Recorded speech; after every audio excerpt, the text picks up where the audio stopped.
各座頭一つ分の中性子星は重さ10億トン、都市ほどの大きさで太陽より重い星です。どうしてそんな星が生まれるのでしょう。都市ほどの大きさしかないのに、太陽より重い星があります。どうやって生まれ、その内側では何が起きているのか。宇宙の不思議研究所、今日は中性子星を順番に見ていきます。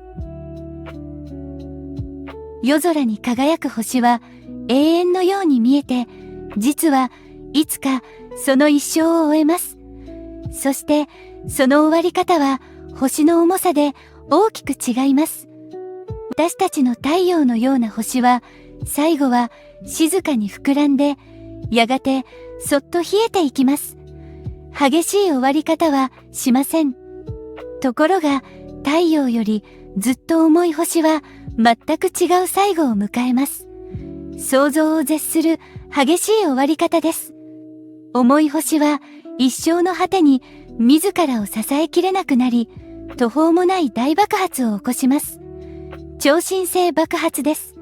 この時、星の外側は宇宙へ吹き飛ばされます。そして中心の芯は逆に内側へ激しく潰れていきます。潰れに潰れた芯があるところでぎゅっと固まって残る。これが中性子星です。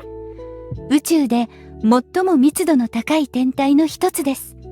その大きさは差し渡しわずか 20km ほど。一つの都市がすっぽり入るくらいの小ささです。ところがその小さな玉の中に太陽よりも重い質量がぎゅうぎゅうに詰め込まれています。どれほど詰まっているのか、中性子星のかけらを各座頭一つ分取り出すと、その重さはおよそ10億トンにもなります。各座頭一つが山一つ分の重さ、それが中性子星を作る物質の正体です。なぜこれほど詰まるのでしょう。普通の物質は隙間だらけです。原子の中身はほとんどが空っぽなのです。強い重力がその隙間を根こそぎ押しつぶします。原子は壊れ、中身がぴったりとくっつき合ってしまうのです。こうしてできた星は、そのほとんどが中性子という粒だけでできています。だから中性子星と呼ばれます。表面の重力は地球の1000億倍を超えるとも言われます。もしその上に立てたとしても、一瞬で薄く伸ばされてしまうでしょう。そこから飛び立つには光の速さの半分近い速度が必要になります。それほど強く握りしめているのです。中性子星はじっとしていません。生まれたばかりの頃は猛烈な速さで自転しています。速いものでは1秒間に何百回も回転します。都市ほどの大きさの玉がそれほどの速さで回っているのです。多くの中性子星は南北の極から電波などの細いビームを放っています。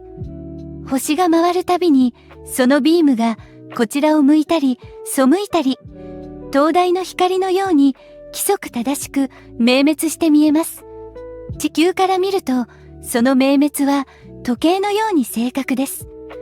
これをパルサーと呼びます。最初にこの信号が見つかったのは1967年。あまりに規則正しいので宇宙からのメッセージかと騒がれたほどでした。中性子星は宇宙で最も強い磁石でもあります。特に強いものはマグネターと呼ばれます。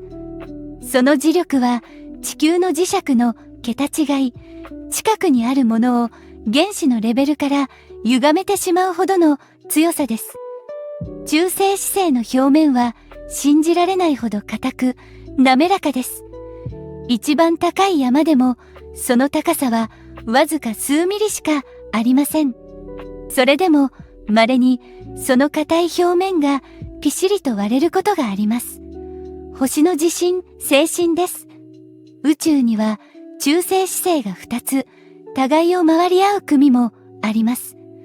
そしてそれらはゆっくりと近づいていきます。長い時間をかけて2つは螺旋を描きながら近づき、ついには激しくぶつかって合体します。この合体は時空そのものを揺らします。そのさざ波は重力波として宇宙を光の速さで伝わっていきます。2017年、この重力波が地球でも実際に捉えられました。理論が証拠として確かめられた瞬間でした。さらに驚く事実があります。この合体の時、金やプラチナといった重い金属が大量に作られるのです。私たちが手にする指輪の金、その大元ははるか昔のこうした天体の衝突で生まれたのかもしれません。中性子星にも限界があります。もし質量がある一線を超えると、それはもう支えきれずブラックホールへと潰れてしまいます。中性子星はいわばブラックホールになるその一歩手前でかろうじて踏みとどまっている天体なのです。光さえ逃げられないブラックホールと違い、中性子星はその表面がまだ輝いています。直接眺められる最も密な天体です。ただし、その中心がどうなっているのかは今もよくわかっていません。物質がどんな姿になっているのか、大きな謎のままです。都市ほどの大きさに太陽を超える重さ、猛烈に回り、桁外れの磁力を放つ。中性子星は宇宙で最も極端な天体の一つです。重い星の激しい死、その果てに残るのがこの小さく輝く玉だと思うと、宇宙の巡り合わせの不思議さを感じます。今も無数の中性子星が宇宙のあちこちで正確なリズムを刻み続けています。宇宙に散らばる精密な時計のようです。私たちが見上げる静かな夜空、その遥か奥ではこんなにも凄まじい星たちが息づいているのです。都市ほどの小さな星にこれほど大きな物語がある。中性子星は宇宙の奥深さを教えてくれます。重い星の激しい最後の果てに残る小さく輝く玉、中性子星。私たちの指輪の金さえ、その衝突から生まれたのかもしれません。今日の話が面白かったら、高評価とチャンネル登録で応援してください。次回も宇宙の不思議をお届けします。またお会いしましょう。